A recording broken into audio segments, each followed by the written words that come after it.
بسم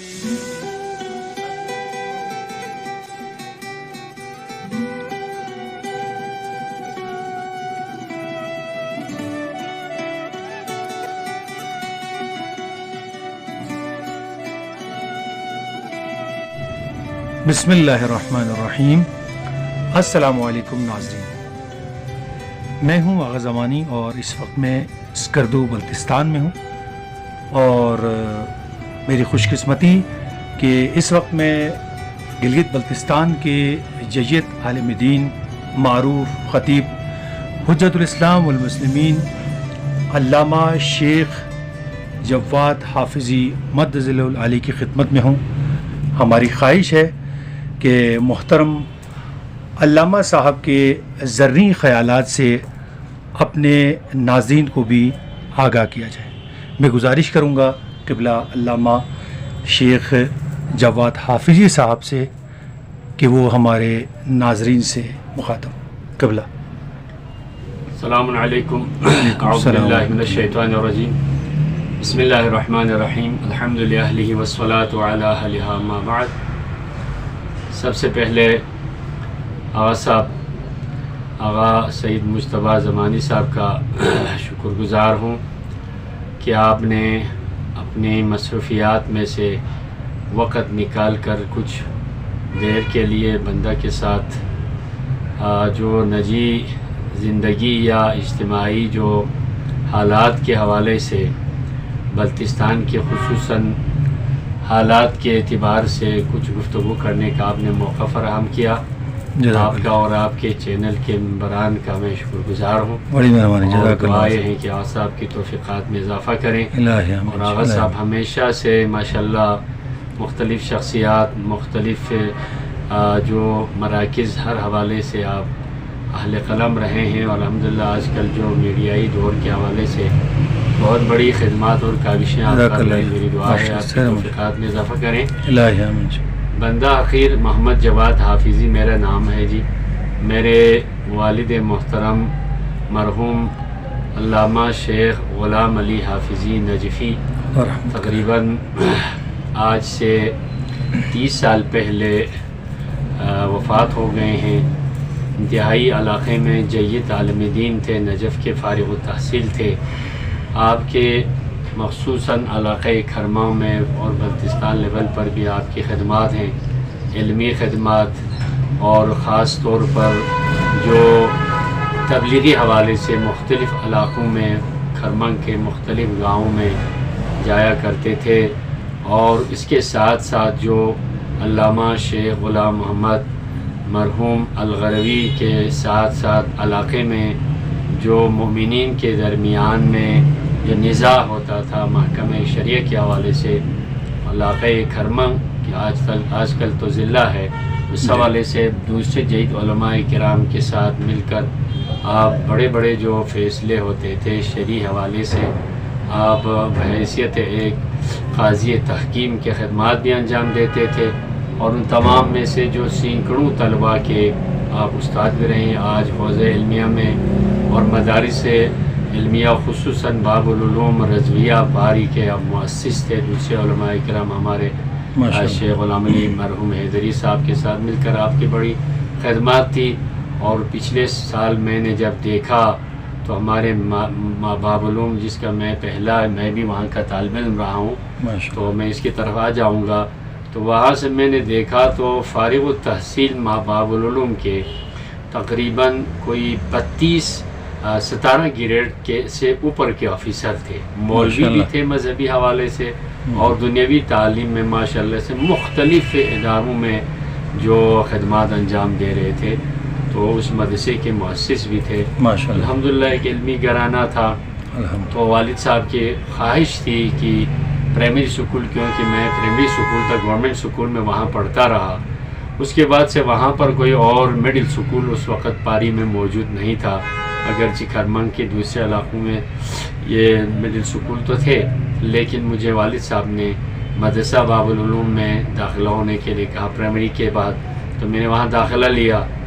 اور ان کی خواہش یہ تھی، ایک دفعہ جب میں چھوٹا تھا اس وقت کہا تو مدرسے میں آؤ، اور میں نے تجھے خواب میں دیکھا ہے، میں تجھے لے کر باب مدینۃ العلم مولا علی علیہ السلام کے ذریعے میں پہنچ گیا. سبحان اللہ. تو بہرحال تمہاری اپنی قسمت ہے, تو چھوٹا سا کم از کم مولوی تو بن جائے گا, کیونکہ میں یہ لے کر وہاں پہنچ گیا تھا, مولا میرے اس بیٹے کو تیری بارگاہ میں لے کے آیا ہوں. تو الحمدللہ میں بہرحال اپنی کوشش سے زیادہ والدین کی جو دعا ہے اور والد محترم کی جو خصوصی شفقت تھی, اس کے ذریعے اسی لائن میں ہوں, ایک چھوٹا سا طالب علم کی حیثیت سے خدمات انجام دے رہا ہوں. تو میں یہاں باب العلوم رضویہ میں تقریباً لمحہ تک میں وہاں پڑھتا رہا جی. اس میں میرے استاد تھے علامہ شیخ غلام علی حیدری صاحب, والد محترم کے علاوہ شیخ محمد حسین بلیری صاحب اور حجت الاسلام شیخ محمد رضا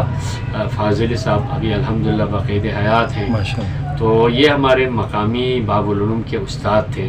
لمحہ پڑھنے کے بعد میں ایک دفعہ کراچی گیا جی. والد صاحب کیونکہ سردیوں کے لیے کراچی گئے ہوئے تھے, تو میں گھر سے چپ چاپ میں بھی کراچی چلا گیا. تو 5-6 مہینے کے میں وہاں رہا, اور وہاں پر مدرسہ معصومین میں کچھ عرصہ وہاں پرائیویٹ طور پر پڑھتا رہا. اگرچہ مدرسہ جعفریہ میں داخلہ مجھے ملا تھا, لیکن میں گھر سے کیونکہ پہلی بار نکلا تھا, اس لیے والد صاحب سے الگ ہو کے رہنا میرے لیے بڑے مشکل ہو گئے.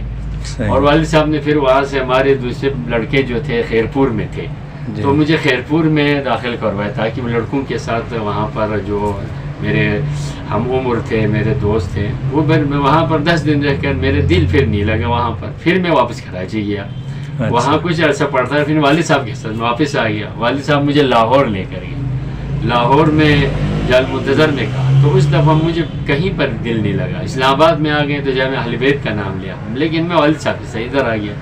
تقریباً 1.5 تک میں یہاں پڑھتا رہا. اس کے بعد تقریباً 1985 میں یہاں سے خود نکل گیا جی جامع منتظر میں, اور 1991-92 تک میں جامع منتظر میں پڑھتا رہا. اور جامع منتظر میں الحمدللہ علومتین ختم کر کے رسائل مقاصد کے لیے علامہ شیخ الجامعہ شیخ اختر عباس صاحب کے پاس میں 2 سالہ کلیت القضاء کے حوالے سے کورس تھا, ان میں بھی میں داخلہ لے کے اس کو بھی مکمل کر لیا. اور جامع میں ہمارے استاد علامہ سید صفدر حسین نجفی اور علامہ سید آیت اللہ حافظ ریاض صاحب, شہید غلام حسین نجفی صاحب, سید محمد عباس صاحب, سید خادم حسین اور علامہ غدیری صاحب, ان کے علاوہ دوسرے جو علماء کرام تھے میرے اساتذہ میں شامل ہیں. سب سے شفیق جو استاد تھے ہمارے مولانا سید صفدر حسین نجفی جو محسن ملت کے نام سے, اور علامہ شیخ الجامعہ اختر عباس صاحب کے پاس ہم زیادہ پڑھتے رہے. وہاں سے میں امتحان دے کر تقریباً 1991 میں والد صاحب کی رحلت ہو گئی, تو اسی وقت میں ایران کا امتحان دے کے وہاں سے فارغ ہو کر میں لاہور گرین ٹاؤن میں جمعہ پڑھاتا تھا. وہاں سے اساتذہ کے نے زور دیا ایران کے لیے امتحان کا وہ چل رہا ہے, تو بھی امتحان دے, تو پرزش کا امتحان دے کے میں ادھر آ گیا والد صاحب کے رحلت کے بعد, کیونکہ ایران جانے کے جو خواب تھا وہ تو پورا نہیں ہوا. والد صاحب کے رحلت کے بعد میں نے سوچا گھر کا بڑا ہوں تو سب سے بہن بھائیوں میں واپس آ گیا. تو یہاں آ کے میں آپ کو ایک چیز بتاؤں, یہاں آتے ہی ادارے محمدیہ ٹرسٹ میں مجھے ناظم تعلیمات کے لیے موجودہ اخن صاحب نے مجھے وہاں سلیکٹ کیا, اور انہوں نے کہا ادھر آپ کے لیے گھر بھی ہوگا. غلام حسین صاحب نے, غلام حسین صاحب نے, آفس بھی آپ کو ملے گا, تنخواہ گاڑی صاحب ملے گی. اور میں نے پورے مدارس کا جو وہاں پر دورہ کیا, تو اس کے بعد مجھے ایران سے رزلٹ آ گیا کہ پاس ہو گئی. تو یہاں سے میں 1 مہینہ ڈیوٹی کر کے یہاں سے BA کا اس وقت میں پیپر کے لیے, ایک پیپر میرا کراچی میں رہ گیا تھا, کیونکہ میں لاہور جا کے میں نے میٹرک کیا, پھر میں کراچی سے FA کیا, کراچی پھر FA وہاں کر کے کراچی یونیورسٹی سے میں نے BA کیا. تو اسی تقریباً 8-10 سالوں میں نے BA کا ایک پیپر رہ گیا تھا, ادھر آ گیا. تو اسی پیپر کے لیے میں 1 مہینے کی نوکری کر کے چھٹی لے کے 10 دن کے لیے کراچی گیا. کراچی سے واپس لاہور پہنچ گیا تو ایران سے رزلٹ آ گیا کہ ایران کے لیے پاس ہو گیا. مجھے واپس آنا تھا, سارے اساتذہ نے مجھے زور لگا تم ادھر سے واپس مت جاؤ, ایران جاؤ. یہیں آئے بغیر میں ایران چلا گیا جی, وہیں سے. وہاں پر 1997 تک میں ایران میں رہا. وہاں سے اعزام ہو کے جامعہ منصوریہ میں ادھر آ گیا الحمدللہ اسکردو میں. پھر جامعہ منصوریہ میں 3 سال رہا, اور جامعہ زہرا میں 14 سال. اس کے بعد سے یہاں تدریس کے فرائض انجام دیتا رہا. اسی دوران مجالس کے لیے مختلف جگہوں پر پروگرام ہوا. 3 سال مجھے مسلسل خپلو سینٹر میں محرم کے لیے گیا. اس کے بعد علامہ شیخ محمد حسن جعفری حفظہ اللہ اور مرکزی علماء کرام کے ساتھ یہاں خدمات انجام دیتا رہا. تو اس کی وجہ سے میں یہیں پھنس گیا جی. پھر بس ایران دوبارہ نہیں گیا. اب تک میں یہاں پر تقریباً 25 سال ہو گیا. ماشاء اللہ جی محترم شیخ صاحب. اس کے علاوہ موجودہ دور میں آپ کی جو مصروفیات ہیں وہ بھی بیان فرما دیں. جی صاحب، یہ الحمدللہ میں ابھی ذکر کر رہا تھا، میں پہلے آتے ہی یہاں پر ادارے محمدیہ ٹرسٹ کے تھرو یہاں ادھر آ گیا. 3 سال تک جامعہ منصوریہ میں ایز اے کنٹریکٹ یعنی اعزام وہاں پر میں تدریس کرتا رہا. اور ساتھ ہی قبلہ علامہ شیخ محمد حسن جعفری صاحب کے سرپرستی میں جامعہ زہرا میں ایز اے ناظم تعلیمات وہاں پر میں کام کرتا رہا. الحمدللہ بہت ہی کامیابی سے جامعہ زہرا میں نے خدمات انجام دیے. خواہران کے صحیح تربیت ہر حوالے سے الحمدللہ ایک مسئول آموزش ہم جسے کہتے ہیں اس کے لحاظ سے، اور میں تدریس پہ کرتا رہا. اور ساتھ ساتھ ہمارے مرحوم آپ جانتے ہیں آغا سید محمد علی شاہ الحسینی جو خاص کرمن کے تھے، انہوں نے ایک یہاں پر کرائے کے کوئی مکان میں زہرا اکیڈمی کے نام سے ایک لڑکیوں کے لیے خواہران کے المعروف آغا حسینی صاحب کے. تو آغا صاحب کچھ وہ خود چلاتے رہے کچھ عرصے. میں بھی وہاں پر سیکنڈ ٹائم پہ 1-2 کلاسیں لیتا رہا. بعد میں انہوں نے مجھے کہا آپ خود اس مدرسے کو آپ خود لے لیں. انہوں نے ایک چھوٹی سی وہ پلاٹ لے لی. الحمدللہ انہوں نے میں مکمل طور پر وہ مجھے لکھ کر دے دیا آپ دنیا آخرت دونوں کے حوالے سے. الحمدللہ اب میں نے وہ سسٹم مدرسے کی تعمیر کرائی. ابھی انشاءاللہ وہ ہاسٹل کے حوالے سے اور زمینیں میں نے تھوڑی سی اور لی. ابھی ماشاءاللہ سے عمارت 2 منزلہ عمارت جو ہے ہاسٹل اور ساتھ ساتھ دینیات کے جو سینٹر کا ہے سلسلہ وہ بھی شروع کیا ہوا ہے جی انشاءاللہ. اس میں تقریباً 150 سے 250 تک کے طالبات ابھی زیر تعلیم ہیں. اور اس کے بعد وہاں سے 3 سال کے بعد میں یہاں ہمارے کرگلی برادران نے جو قصر بطول سینٹر شہر میں ابھی جو یہاں پر ہم موجود ہیں، مسجد ہے، امام بارگاہ اور مدرسہ ساتھ ساتھ ہے. تو انہوں نے مجھے یہاں پر ایز اے خطیب مجھے یہاں پر انہوں نے کہا. بہرحال انہوں نے زور لگایا تو میں نے سمجھا چلو ابھی ادھر ایران دوبارہ جانے کا سلسلہ فی الحال ہوا نہیں ہے تو میں یہاں پر آتا رہا ہوں. الحمدللہ میں یہاں کے ابھی 22-23 سال ہو گئے. یہاں پورے سینٹر شہر میں محرم الحرام کے مجالس ہوتے ہیں 14 تک، اور پورے شہر میں الحمدللہ اور تمام بزرگوں کی دعاؤں سے سب سے بڑا اجتماع جو معلوم کا اردو کی مجلس کا یہاں پر سلسلہ ہوتا ہے. اور ساتھ ساتھ جو قبلہ شیخ جعفری صاحب خدا ان کی توفیقات میں اضافہ کر لیں، جب ساتھ ساتھ مولانا پروفیسر غلام حسین سلیم صاحب کے جو تھوڑی سی طبیعت خراب ہو گئی اور ان کے رحلت کے بعد سے یہ جامع مسجد میں بھی ایز اے محرم الحرام کے خطابت کے لیے بھی مجھے موقع وہ ملتا رہا. اور جب علامہ صاحب آگے سردیوں میں آگے پیچھے جاتے ہیں تو ہم 3-4 بندے یہاں پر ہیں ایز اے جو نائب امام جمعہ کے طور پر جمعے کے فرائض کے لیے بھی میں جاتا رہا ہوں. اور انشاءاللہ تو جب تک وہ حکم کریں ہم ساتھ جاتے رہیں. انجمن امامیہ جو یہاں پورے بلتستان کے حوالے سے ہماری ادھر آنے کے بعد انجمن امامیہ کیونکہ دینی مذہبی جو تنظیمیں یہاں پر فعال ہو گئی تھی، جیسے آپ تحریک جعفریہ ہے، ان کی وجہ سے انجمن امامیہ تحت شعاع میں تھی. اب تحریک جعفریہ تھوڑے سے جو حکومتی دباؤ کی وجہ سے تھوڑی سی اس میں وہ ہو گئے، تو دوبارہ قبلہ شیخ صاحب نے وہ انجمن امامیہ کو دوبارہ زندہ کیا. تو الحمدللہ 18 سال تک انجمن امامیہ میں کم از کم 10 سال تک جنرل سیکرٹری کے طور پر اس تنظیم کے اغراض و مقاصد دستور علامہ ہر حوالے سے کابینہ میں بھی شامل رہا.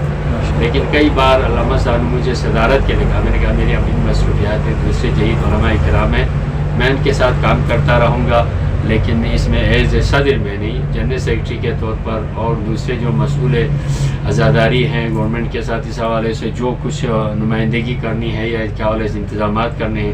تقریباً 18 سال تک میں انجمن امامیہ میں کابینہ کے اندر رہا. ابھی انجمن امامیہ کے ایک ادارہ ہے جی وہ نظارت کا، ابھی میں نظارت کا رکن بھی ہوں.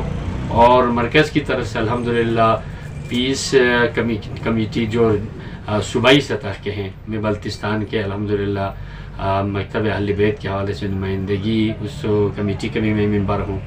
اور ساتھ ساتھ پورے پاکستان میں وفاق مدارس شیعہ جو ایک بورڈ ہے جو آپ جانتے ہیں مدارس کا، جی مدارس کا پورے پاکستان کے لیے، جس کا مرکز جامع منتظر میں ہے. تو علامہ شیخ حسن جعفری صاحب کے مصروفیات کی وجہ سے 2 سال کے لیے مجھے مجلس اعلیٰ جو جنرل باڈی ہے اس کے ممبر کے طور پر میں کام کرتا رہا. ابھی الحمدللہ میں اس کی مرکزی کابینہ آیت اللہ حفیظ جیاز صاحب کی مرکزی کابینہ کا میں مشیر ہوں ماشاء اللہ. بلتستان میں امتحانات کے حوالے سے علامہ شیخ حسن محمد حسن سروری صاحب کے ساتھ ہم یہاں پر اس کے ذمہ داری نبھا رہے ہیں. اور اسی طرح میرے ذمہ داری میں آئی او جو آپ پورے پاکستان میں ہے بلتستان ریجن کا ایز اے مربی کے طور پر میرے پاس جو صندوق امام زمانہ کی چارج ہے جو وہاں پر غریب و غربا کے لیے مستحق طلباء کے لیے مریضوں کے لیے جو تعاون ہوتا ہے اس کے جب تک میرے سائن نہ ہو تو وہ آگے نہیں ہو سکتا. تو اس کی مسئولیت بھی میرے پاس ہے. اور پچھلے سال سے جو پاپولیشن جو وفاقی ادارہ ہے کنٹرول کرنے کے لیے آبادی کے بہبود آبادی کا تو اس کا ایک شعبہ ہے جی مذہبی حوالے سے ایڈوائزری کا کونسل ہے. اس ایڈوائزری کونسل کا میں بلتستان سے ممبر بھی ہوں ماشاءاللہ. وہاں سے یہ کام بھی کرتا ہوں اور الحمدللہ یہاں بلتستان ریجن کے حوالے سے پیس اینڈ ایڈوائزری کونسل کے نام سے ایک کمیٹی ہے جس میں ہمارے مذہبی تمام کاموں کے حوالے سے بھی گورنمنٹ کے ساتھ مل کر مرکز کی نمائندگی میں وہاں پر ہم جاتے ہیں. تو ابھی تک اس کے ممبر بھی میں ہوں اور سب سے اہم یہ ہے مسجد کا ایک خطیب ہوں مدرسے میں پڑھاتا ہوں. اسی پر فخر بھی ہے الحمدللہ. علماء کرام کے ایک پوری مرکزی کمیٹی ہے انہی کے خدمات کے ساتھ ساتھ بندہ ان کے ساتھ ہوں. اللہ توفیق دے انشاءاللہ اس سلسلے کو پھر آگے بڑھانا. ماشاءاللہ علامہ صاحب بہت بہترین جی. آپ نے اپنے زندگی کے حوالے سے اپنی فعالیت کے حوالے سے ہمارے ناظرین کو آگاہ کیا. محترم شیخ صاحب آپ کا بہت بہت شکریہ. آپ نے اپنے قیمتی وقت میں سے ہمارے ناظرین کے لیے اور ہمارے لیے وقت نکالا. اللہ تعالیٰ آپ کو جزا خیر دے سلامتی دے انشاءاللہ. الہی آمین. محترم ناظرین یہ تھے حجت الاسلام والمسلمین علامہ شیخ جواد حافظی صاحب. محترم ناظرین یہ ویڈیو کا پہلا حصہ تھا جس میں علامہ جواد حافظی صاحب اپنی زندگی کے حوالے سے بیان فرما رہے تھے. ویڈیو کے دوسرے حصے میں علامہ جواد حافظی صاحب کا تفصیلی انٹرویو نشر کیا جائے گا. آپ محترم ناظرین سے گزارش ہے کہ علامہ جواد حافظی صاحب کا تفصیلی انٹرویو بھی ملاحظہ کیجیے گا.